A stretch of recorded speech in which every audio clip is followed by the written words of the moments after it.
안녕하세요. 저는 40살의 남자입니다. 몇 년 전 결혼했다가 큰 아픔을 겪고 지금은 혼자가 되었습니다. 전 남중남고 공대를 나와 남들 다 하는 연애 한번 해본 적 없이 세상 물정 하나 모른 채 공부만 하던 소위 말하는 쑥맥 찐따였었죠. 그래도 공부만큼은 남들보다 자신 있었기에 이름만 대면 누구나 아는 유명 공대를 졸업 후 전문직에 종사하고 있어서 평생 먹고 살 걱정은 없었고, 돈 때문에 남에게 아쉬운 소리 할 가정 형편도 아니어서 앞으로의 내 인생은 그저 그렇게 재미없이 혼자 지낼 거라고 생각하며 살아왔습니다. 그러던 어느 날 열심히 일하다 점심시간에 밥 먹고 문득 하늘을 올려다 보았는데 구름 한 점 없이 새파란 하늘을 보고 있자니 갑자기 결혼이 하고 싶어졌습니다. 앞으로 남은 인생이 지금처럼 쓸쓸히 흘러갈 거라 생각하니 숨이 턱 막히더라고요. 그래서 퇴근하자마자 결혼을 하려면 뭘 어떻게 해야 할까 하며 곰곰이 생각해보다 아무래도 이 나이에 소개팅은 무리일 것 같아 맞선 회사에 등록을 하게 되었죠. 다행히 맞선 회사에서의 제 등급은 꽤나 높았습니다. 대학 교수였던 아버지와 지역 유지이셨던 어머니 사이에서 막내로 태어난 저는 법조계에서 일하고 있는 형, 누나와 전문직에 종사하고 있는 제 직업 덕분에 높은 등급이 나오더라고요.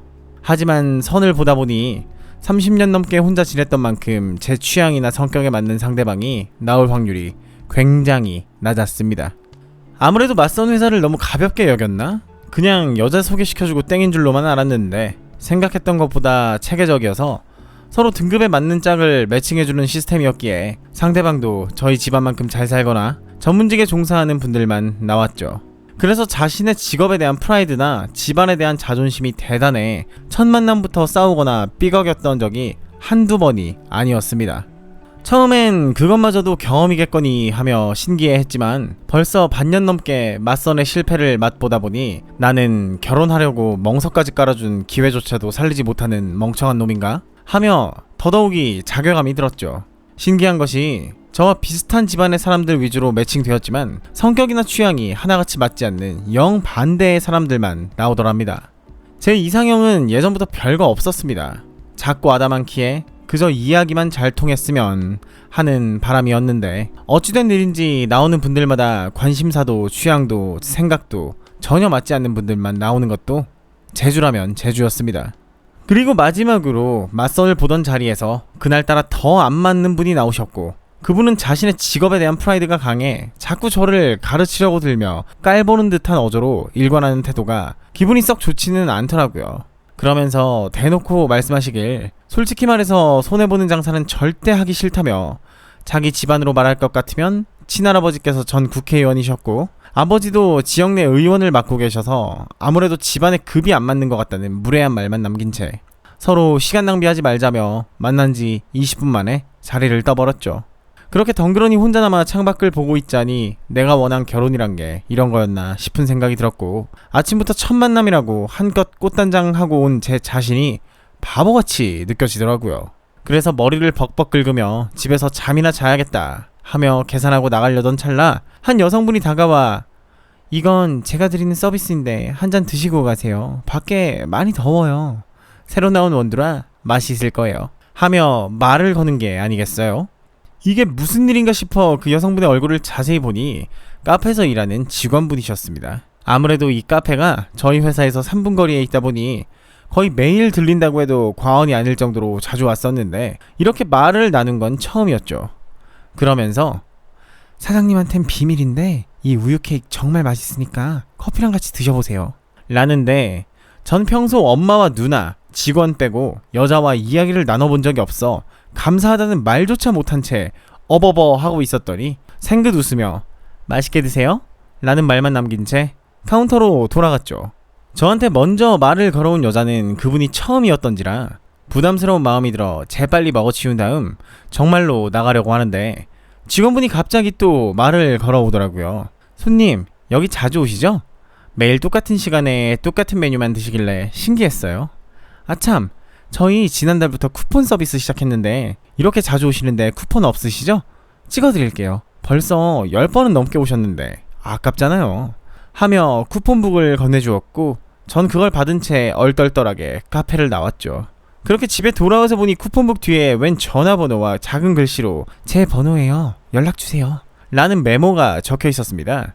처음엔 이게 무슨 뜻일까? 내가 마음에 든다는 건가? 하며 여러가지 생각이 뒤죽박죽 들었지만 한 발자국 내디딜 용기가 없던 전 그렇게 자주 가던 카페를 처음으로 3일 연속 가지 않았습니다. 왠지 쑥스럽고 부담스러운 기분이 들어서였죠. 하지만 며칠 후 퇴근하고 결제할 게 있어 신분증을 찾던 찰나 그제서야 지갑이 없어졌단 걸 알게 되었습니다. 평소엔 삼성페이만 사용했던지라 잊고 지냈었는데 생각해보니 얼마 전 맞선 자리에서 계산하고 나올 때 카운터에 놓고 왔다는 걸 이제야 알게 되었죠. 그 지갑은 제가 회사에서 입사했을 때 누나가 사준 소중한 지갑이었기에 당장 찾으러 카페에 가야겠다 하고 매장으로 전화를 해보았지만 웬일인지 전화를 받지 않더라고요. 그래서 어쩔 수 없이 제게 전화번호를 준 직원분께 전화를 걸었고 그분은 부담스럽다고 생각한 저와 달리 반가운 목소리로 전화를 받았죠. 네, 여보세요? 안녕하세요. 카페 직원분 맞으시죠? 얼마 전 번호 주신 사람인데요. 다른 게 아니라 혹시 카페에서 제 지갑 못 보셨나요? SJ라고 이니셜 적힌 반지갑인데. 라며 조금은 쑥스러운 듯 말을 꺼내자 안녕하세요. 안 그래도 엊그제 카운터에 놓고 가셨길래 다음날 오시면 드리려고 챙겨놨었는데 많이 바쁘셨는지 카페에 안 들리시더라고요. 안 그래도 이번 달 내내 가게 리모델링 한다고 그저께부터 휴무에 들어갔는데 지갑을 어떻게 전해드리면 좋을지 라고 말하길래 그날따라 날씨가 너무 좋고 화창하여 저답지 않게 그럼 오늘 만나지 않으실래요? 라는 말이 절로 나왔습니다.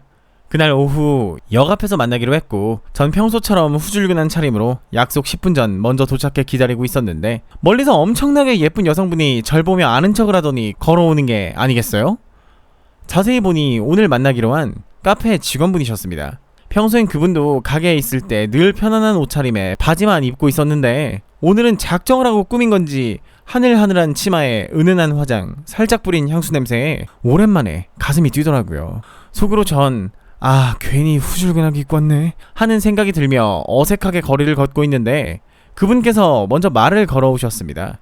말재주라곤 찾아볼 수가 없었던 저였음에도 먼저 주도해서 말을 이어나가는 그분 앞에선 웬일인지 말이 술술 나왔고 이야기를 하다보니 관심사부터 취미까지 저랑 비슷하다는 걸 알게 되었죠. 평소 집에 있길 좋아하던 전 원예나 인테리어에 관심이 많았는데 그분도 셀프 인테리어가 취미라며 다음주에 거실에 달 조명을 사러 시장에 갈 건데 같이 가지 않겠냐며 권하길래 얼떨결에 다음 약속까지 잡아버렸습니다. 그 후 맞선으로 꼭 결혼을 해야겠다는 강박관념 없이 편하게 만나다 보니 자연스레 연인 사이로 이어지게 되었고 그렇게 저희는 만난 지 7개월 만에 결혼까지 골인하게 되었습니다. 결혼 후 어릴 때부터 자기는 카페 사장이 되고 싶었다던 아내의 말에 카페를 차려주었고 월세 투룸에 살고 계셨던 장모님도 제가 가지고 있던 역 앞에 있는 아파트로 이사를 시켜드렸죠. 아내의 이야기를 들어보니 평생을 혼자서 아내와 처제를 키우시며 고생만 하던 장모님이셨기에 안타까운 마음이 들어 이제부터라도 편하게 지내시라고 살게 해드렸습니다. 그렇게 결혼하고 반년 동안은 정말 아무런 걱정도 갈등도 없이 행복한 신혼생활을 보냈습니다.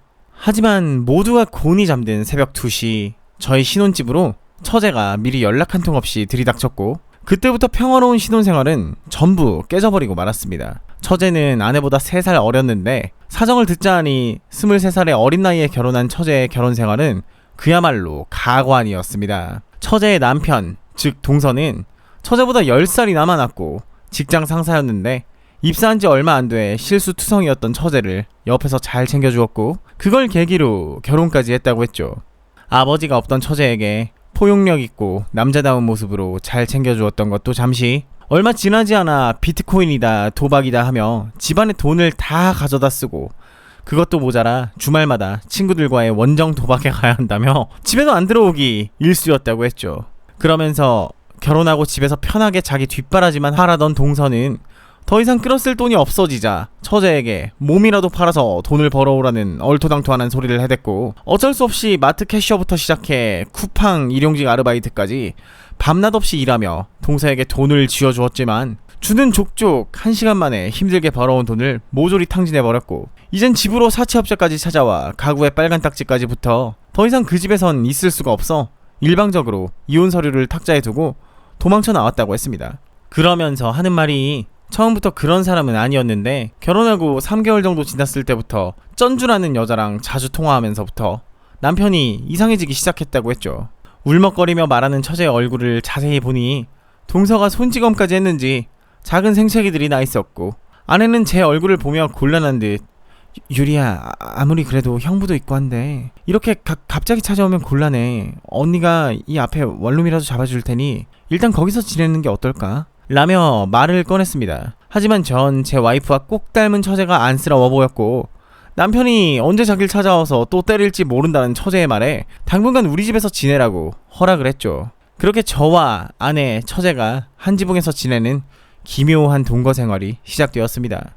잠시나마 아내가 아닌 다른 사람과 잘 지낼 수 있을까 하는 걱정이 들었지만, 처제는 얹혀 사는 주제에 민폐 끼칠 수 없다며 맞벌이였던 저희 부부를 대신해 집안일부터 시작해 아침 식사까지 전부 도맡아서 해주었고, 솔직한 심정으론 너무너무 편한 나머지 이대로 평생 같이 지내도 좋겠다라는 생각을 하게 되었죠.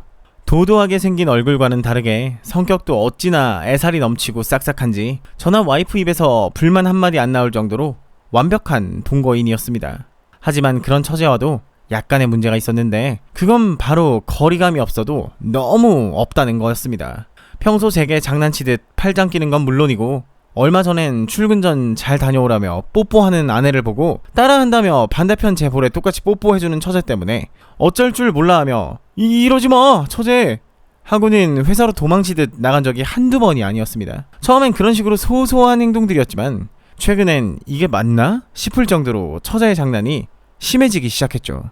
얼마 전에 겪었던 일이었습니다. 퇴근 후 분명 아무도 없는 걸 확인하고 오랜만에 반신욕을 즐기고 나가려는데 수건이 없더라고요. 그래서 얼른 나가서 가져와야겠다며 살짝 나갔더니 언제부터 있던 건지 처제가 화장실 앞에서 수건을 슬쩍 주며 형부 이거 필요하시죠? 방금 빨아온 거라 뽀송해요. 쓰세요.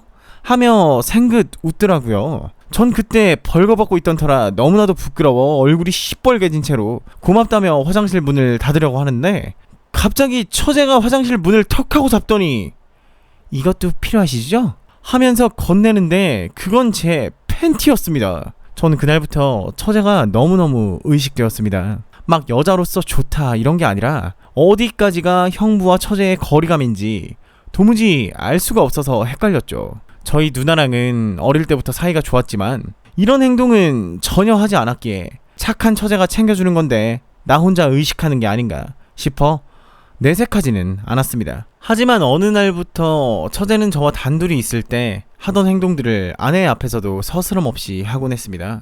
저녁 먹고 과일을 먹자며 깎아와서는 제 입에 넣어주질 않나, 자기는 옆에 사람이 없으면 못 잔다며 저한테 팔짱을 끼더니 오늘은 언니랑 형부랑 셋이서 자게 해달라는 부탁까지 했죠. 처음엔 아내도 처제의 그런 행동들이 장난인 줄 알고 그냥 넘어갔지만 점점 더 도가 지나치자 짜증 섞인 목소리로 그만하라는 말을 자주 하게 되었습니다. 저 없을 땐 둘이 자주 싸우기도 했고요. 하루는 단체 손님 때문에 오늘은 늦을 것 같다며 먼저 자고 있으라는 아내의 말에 퇴근하고 아내가 오기 전 잠깐만 눈 좀 붙여야겠다며 침대에 누워있을 때였습니다. 그날따라 할 일이 너무 많아 녹초가 돼서 저녁도 안 먹고 자고 있는데 누군가 어두운 방문을 열고 들어오더라고요.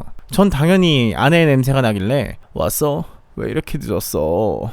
하며 아내를 껴안고는 잠에 들어버렸는데, 몇 시간 후 큰 소리가 나서 깼더니 아내가 절 내려다보고 있었고 분명 잠결에 아내를 안고 있었는데 갑자기 왜 서서 이러고 있지? 하며 옆을 봤더니 처제가 누워있는 게 아니겠어요? 평소 처제는 거실 화장실을, 저희는 부부 화장실을 썼었고 자매가 취향이 정반대라 다른 샴푸에 다른 화장품을 사용했었는데, 그날따라 처제는 아내와 같은 향의 샴푸를 사용하고 아내가 자주 입고 다니던 슬립 원피스까지 입고 제 옆에 누워있었죠. 누가 봐도 오해하기 딱 좋은 상황이었습니다. 전 너무나도 당황한 나머지 이게 무슨 하며 처제를 밀쳐냈고, 처제는 아무렇지도 않다는 표정을 지으며 깨서는 어머 언니 왔어? 화장실 갔다가 안방으로 잘못 들어왔는데 형부 품에 누워있다 보니 나도 모르게 편해서 깊게 잠들었나봐 하며 배시시 웃더라고요. 그러자 아내는 여태껏 보지 못한 무서운 표정을 지으며 야 이유리 나랑 얘기 좀 해. 너 뭐 하자는 거야? 남편한테 처맞는다면서 불쌍한 척 할 땐 언제고 남의 신혼집까지 기어들어와서 뻔뻔하게 뭐 하자는 건데? 형부를 꼬시기라도 하겠다는 거야? 어머 언니 무슨 말을 그렇게 해. 나 어릴 때부터 옆에 누구 없이 못 자는 거 몰라? 그리고 내가 생활비를 꼬박꼬박 안 주는 것도 아닌데 차별하듯 내 방엔 침대도 안 놔줬잖아. 허리 아파서 바닥에서 못 있겠다고 내가 몇 번이나 말했는데 무시한 건 언니야. 그리고 평소에 무슨 생각을 하고 살길래 형부 옆에서 잠깐 잠든 거 보고 이렇게 예민하게 굴고 난리야? 뭐? 이게 미쳤나? 야, 머리가 있으면 생각이란 걸 해봐. 밤새 카페 일 때문에 늦게 퇴근해서 이제 좀 쉬려고 집에 왔는데 동생이란 년이 남의 남편 옆에서 다 벗고 누워있는데 안 열받겠어? 어? 아무리 형부가 착하다지만 장난이 너무 심해. 도가 지나치다고. 야, 더 이상 못 봐주겠다. 나가. 너랑 못 살겠어. 나가서 혼자 살든 뭘 하든 알아서 살으라고. 그동안 불쌍해서 봐줬더니 어디까지 기어오르려고 하는 거야? 형부가 네 남편이야? 어? 하며 아내는 길길이 날뛰었고 그동안 처제의 행동 때문에 스트레스를 많이 받았는지 여태 있었던 일들을 꺼내면서 엄청나게 화를 내기 시작했죠. 하지만 그런 자매의 싸움도 잠시, 갑작스러운 처제의 폭탄 발언에 분위기는 순식간에 전세 역전이 되었습니다. 왜? 언니도 내 남편이랑 잤잖아. 뭐? 그게 무슨 소리야? 아직 잠이 덜 깼냐? 무슨 미친 소리를 하는 거야? 내 남편이랑 잤잖아, 이유미. 너 내 남편 서원준이랑 나 몰래 잤잖아. 내가 모를 줄 알았어? 먼저 개싸움을 걸어온 건 언니야. 이유미, 너라고. 불쌍해서 봐줬더니 어디까지 기어오르냐고. 난 너 때문에 가정을 잃었고 순식간에 이혼녀가 됐어. 나만 중간에서 바보가 됐다고 나중에 내 남편이랑 몰래 연락 주고받았던 쩐주 누나가 언니인 줄 알고 기절할 뻔했지 뭐야? 어떻게 뻔뻔하게 그 오랜 시간 동안 날 속여가며 기만할 수 있었어? 알고 봤더니 처제가 결혼 전부터 아내와 동서는 꽤 오랜 기간 동안 불륜을 저지르고 있었습니다. 게다가 더욱 경악을 금치 못했던 사실은 아내는 원래 경기도에서 유명한 술집에서 꽤 오랫동안 일한 마담 출신이었고 나이가 먹고 씀씀이가 커졌는데 예전처럼 벌이가 안 되자 어릴 적부터 알고 지내던 깡패와 손을 잡고 멀쩡한 사람을 벗겨먹을 계획을 세우게 되었고 첫 번째 희생양이 동서였던 거였죠. 일명 공사라고 하죠. 아내는 처음에 저처럼 쑥맥에 세상 물정 하나 모르는 채로 묵묵히 일만 하던 동서를 결혼하고 다 해줄 것처럼 꼬셔서는 동서의 이름으로 대출까지 받고 도박에까지 미치게 만든 다음 버리려고 했다는 겁니다. 그러다 동서가 자꾸 좋다고 매달리는 바람에 자기 대신 자기를 꼭 닮은 여동생이라도 소개시켜주겠다며 둘이 결혼시키게 되었다는 말까지 듣게 되었죠. 그러면서 이제 더 이상 동서에게 단물 다 빠져버렸으니 저라는 호구를 잡아 제게 빚을 지게 한 후 도박판에 빠지게 하라는 찰나 일이 터져버렸던 거죠. 처제는 이런 말도 안 되는 일을 겪고 배신감에 언니도 남편도 전부 싫었지만 그래도 핏줄이고 가족이고 집안의 가장 노릇을 하던 게 언니였던 터라 묻어가려고 했지만 뻔뻔하게 자기 남편까지 뺏은 것도 모자라 자기 인생까지 엉망으로 만들고 이혼녀를 만들어버린 주제에 역지사지로 당하니 기분 나빠하는 꼬라지가 너무 화가 나서 말을 뱉어버렸다고 하더라고요. 아무 죄도 없이 또 자신의 전 남편처럼 단물 빼먹고 버리고는 깡패랑 시시덕거리면서 다른 남자들을 물색하고 다닐 걸 생각하니 형부가 너무 불쌍했다면서 말을 하는데 정말이지 내가 듣는 이야기들이 사실이 맞는지 갑자기 옆에서 아무 말 없이 처제만 노려보고 있는 아내가 너무너무 무서워 보이기 시작했습니다. 그러면서 처제는 더 이상 참지 않고 말을 이어나갔죠. 뻔뻔하게도 남의 인생 파탄내고 원준씨 인생까지 엉망 만들었으면 됐지. 이제 형부 인생까지 망치려고 언제까지 남한테 그렇게 기생해서 그러고 살 거야? 그럴 거면 그 깡패 새끼랑 살림을 차리지 그래? 어떻게 사람이 그래? 형부 돈으로 카페까지 차려서 사장놀이 하는 주제에 그 깡패랑 지금도 만나고 연락하고 있지? 어제도 카페에서 둘이 시시덕거리면서 있는 거 내가 못 본 줄 알아? 하다 결혼정보회사 다니는 직원까지 꼬셔서 불법으로 연봉 높은 사람들의 주소록을 받아선 얼굴 반반하고 집안 좋은 사람들 위주한테 시집가서 벗겨 먹으려고 일부러 대기업들 사이에 몰려있는 카페에서 알바했던 거잖아. 그래놓고 뭐? 평생 꿈이 카페 사장? 아이고 웃기고 자빠졌네. 언니 꿈은 남자 하나 잘 만나서 평생 놀고 먹는 게 꿈 아니었어? 라는 처제의 말에 아내는 얼굴이 새파랗게 질리더니 손을 바들바들 떨며 기어들어가는 목소리로 한마디 했습니다. 증거 있어? 너 무슨 말도 안 되는 소리를 계속하는 거야? 자꾸 그렇게 거짓말하면 나도 안 참아. 아니 못 참아? 이래도 당당할 수 있겠어? 하며 뻥져 있는 저와 아내에게 한 영상을 보여주었고, 거기엔 동서와 아내가 팔짱을 끼고 모텔로 들어가는 모습, 처제가 계속 말하던 깡패 새끼라는 사람과 가게에서 백허그까지 해가면서 시시덕거리는 모습. 분명 집에서 출근할 땐 수수하게 입고 출근했지만 카페에 도착하자마자 짧은 미니스커트에 하이힐까지 신고선 다른 남자들에게 알랑거리는 모습까지 선명히 찍혀 있었습니다. 알고 봤더니 아내는 이미 동서한테 벗겨먹은 돈도 어마어마했는데 본인 사치 부리는데 쓸 돈이 모자라자 처제의 명의까지 빌려 거액의 빚을 지고 있었죠. 그 이야기를 듣는 순간 전 다리가 후들거려서 주저앉아버리게 되었고, 그 상황에서도 어떻게 이 순간만을 모면할지 눈알만 굴리고 있는 아내를 보자 전 탄식이 터져나와 바보같이 한마디 물어보았습니다. 정말 날 사랑해서 만난 게 아니고 누구 하나 걸려봐라 하는 마음으로 나한테 접근한 거야? 어떻게 사람이 그럴 수 있어? 어쩐지 요새 통장에서 말도 안 되는 금액들이 빠져나가고 있던데, 난 그게 이번에 장모님 병원에 입원했다고 해서 병원비 나가는 줄로만 알았네.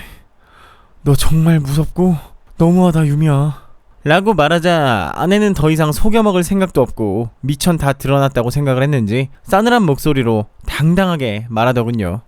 당신한텐 미안하게 됐어. 하지만 사랑하는 마음만은 사실이었어. 내가 그렇다고 당신을 빚더미에 앉게 한 것도 아닌데 내 동생 말만 듣고 나한테 이러는 거 너무한 거 아니냐? 난 아직도 당신을 사랑해. 예전의 과거들은 다 잊고 잘해보자. 이때까지 만났던 남자들도 다 정리할게. 설마 내가 이렇게까지 말하는데 용서해줄 거지? 나한테 준 카페 치사하게 뺏어가진 않을 거지? 이 집 명의도 올해 공동명의 하기로 했잖아. 응? 미안하다고 말 좀 해봐! 라고 악다구니를 질러대는 아내의 무서운 표정을 보고 전 정말이지 질려버리고 말았습니다. 그리고 아무 말 없이 저를 보며 소리 지르는 아내와 벙쪄있는 처제를 뒤로 한 채 그대로 신혼집을 나섰죠. 그 후 아내는 미친듯이 제게 문자에 전화를 걸어왔고, 처음엔 저를 회유하는 식으로 앞으로 잘하겠다는 둥 입에 발린 말을 해대더니 나중엔 그 깡패 새끼한테까지 연락이 와서는 돈을 내놓지 않으면 절 죽여버리겠다는 둥에 질 낮은 협박질까지 해댔죠. 그래서 전 이혼이라도 빨리 하지 않으면 안 되겠다 싶어 이혼 절차를 밟고 있던 중 처제에게 연락이 한 통 왔습니다. 지금 바로 만났으면 좋겠다고요. 그래서 회사 앞 카페에서 잠시 만났습니다. 처제는 며칠 사이 많이 수척해진 얼굴이었고 제 얼굴을 빤히 보더니 가방에서 한 서류를 꺼내 제게 내밀었습니다. 처제, 이게 뭐야? 죄송해요 형부. 형부 입장에선 제가 멀쩡하던 부부 사이를 망친 거나 다름없겠죠? 그래도 언니의 그런 행동들을 동생 입장에서 더 이상 보고만 있을 수는 없었어요. 형부, 이혼하실 거죠? 이거 이혼하실 때 증거로 쓰세요. 그 서류를 꺼내자 그 안엔 벌써 몇 번이나 아내의 불륜과 문란한 생활이 찍힌 사진들과 무수한 증거들이 들어있었고, 처제는 제게 자기 대신 복수를 해달라며 그 인간들에게 자기가 해줄 수 있는 게 없어 몇 년이고 묵묵히 증거만 모아왔다고 하더라고요.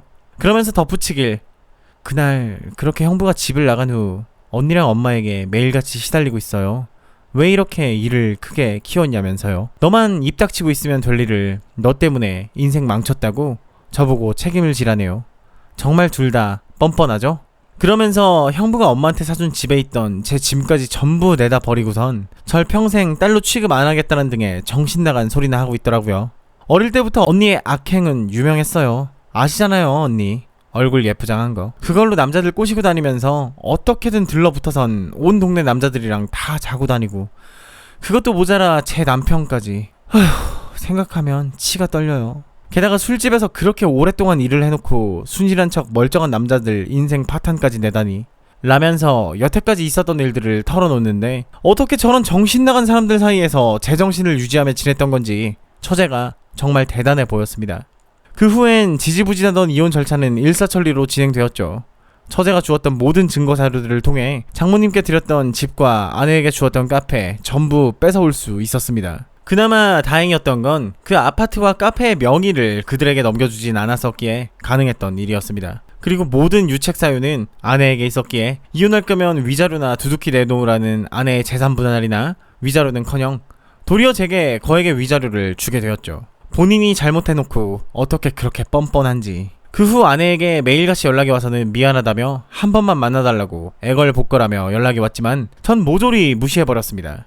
아내는 여태까지 저 몰래 돈을 모으기는커녕 통장으로 빼돌리는 족족 도박이나 사치로 다 써버렸기 때문에 제게 줄 위자료가 없어 지금은 PC방이나 찜질방을 전전하며 어떻게든 돈을 모아 매달 분할하여 위자료를 보냈죠. 그 후 처제와는 종종 연락하곤 하는데 더 이상 아내가 호구였던 저와 동서에게 돈을 빨아먹을 수 없자 깡패 새끼도 아내를 버렸고 40 넘은 나이에 뒷골목 술집에서 근근히 벌어먹으며 살고 있다고 했습니다.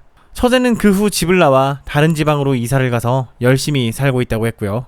이혼한 지 벌써 몇 년이 지났지만 전 아내에게선 뻔뻔하게도 공중전화로까지 연락이 와 앞으로 잘하겠으니 다시 한 번만 만나주면 안 되겠냐는 소리를 해댔지만 저는 그마저도 무시한 채 핸드폰 번호를 바꿔버리고 다른 지방부서로 발령받아 새로운 출발을 해보려 이사를 와버렸습니다. 평생을 도박이나 꽃뱀과는 거리가 멀 거라고 생각했던 저의 인생에 이런 큰일이 생기고 나니 당분간 결혼은커녕 연애도 겁이 나지만 그래도 세상엔 전 아내와 같은 사람만 있는 건 아닐 거라 믿고 오늘도 힘차게 앞으로 나아가 보려고 합니다. 저의 긴 사연을 들어주셔서 감사합니다. 모두 행복하시고 건강하세요. 썰남썰레였습니다.